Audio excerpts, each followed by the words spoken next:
मोहनलाल पक्षी को लेकर खुशी खुशी अपने घर लौटा। अब उसके दिल में डर की जगह सुकून था। उसने राधा को सारी कहानी सुनाई, कैसे उसे पक्षी वापस मिला और कैसे एक जादुई अंगूठी ने उसकी मदद की। राधा हैरान भी थी और खुश भी कि उसका पति सही सलामत वापस आ गया। क्या तुम वाकई भविष्य बता सकते हो? हाँ, तुम्हारे भाग्य में बहुत धन लिखा है, तुम बहुत अमीर बनोगे। तो फिर देर किस बात की? ढेर सारा सोना मेरे सामने प्रकट कर दो।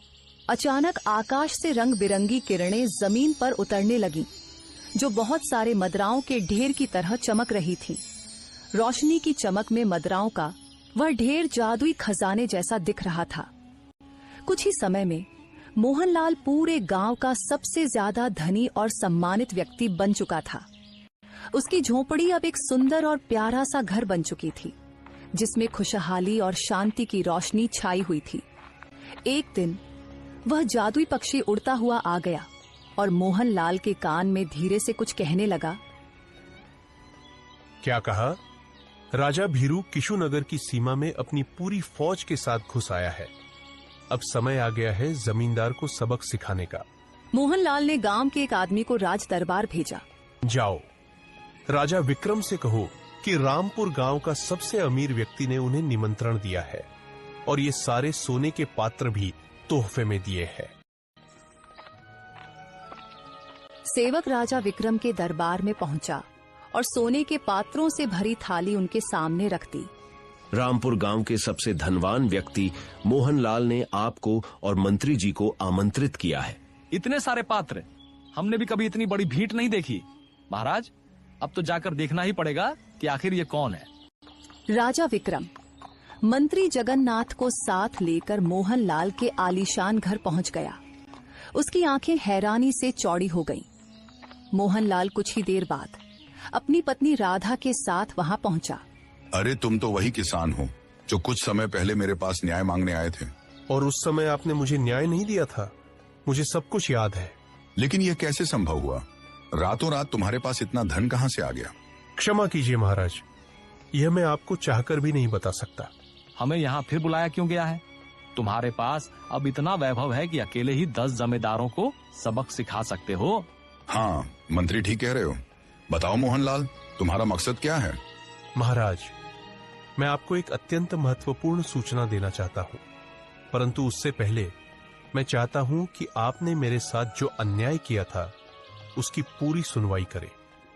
और हां, यह बात आपके भविष्य से जुड़ी हुई है। अगर आपने इसे नजरअंदाज किया तो कुछ ही दिनों में आपका राज्य आपके हाथ से निकल सकता है।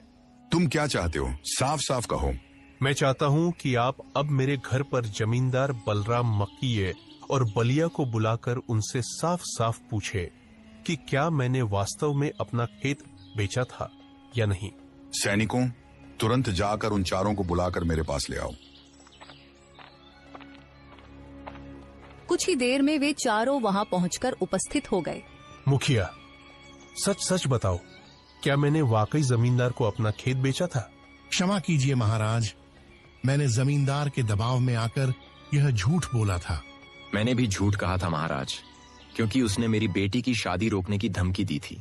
महाराज, जब ये लोग एक गरीब किसान के सामने थे तो ये उसके पक्ष में नहीं बोले, लेकिन आज जब उन्हें पता चला कि मैं इतना अमीर हूं कि जमींदार मेरे सामने कुछ भी नहीं, तो ये सब मेरे पक्ष में बोल रहे हैं। मैं चाहता हूं कि आपके राज्य में ऐसा न्याय स्थापित हो जहां अमीर और गरीब के बीच कोई फर्क न हो। तुरंत इन चारों को जेल में डाल दो और ले जाओ। मुझे माफ कर दीजिए। मुझे माफ कर दीजिए। मोहनलाल, मोहनलाल। हाँ, ठीक है, मैंने तुम्हें माफ कर दिया है, लेकिन मेरा खेत मुझे वापस लेना होगा।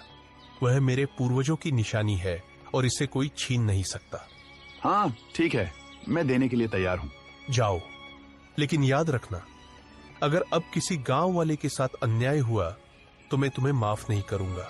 जमींदार बलराम सिर झुकाए चले गए और मुखिया और भलिया भी शर्मिंदगी के साथ लौट गए। महाराज, विशालगढ़ राज्य की सेना आपकी सीमा में प्रवेश कर चुकी है और सभी जानते हैं कि उनकी सेना आपकी सेना से 10 गुना बड़ी है। आप उनसे युद्ध नहीं कर सकते। तो हमें यहाँ से भाग जाना होगा। Thanks for watching this video. Please like and subscribe for more content in the next video as well. Thank you so much everyone.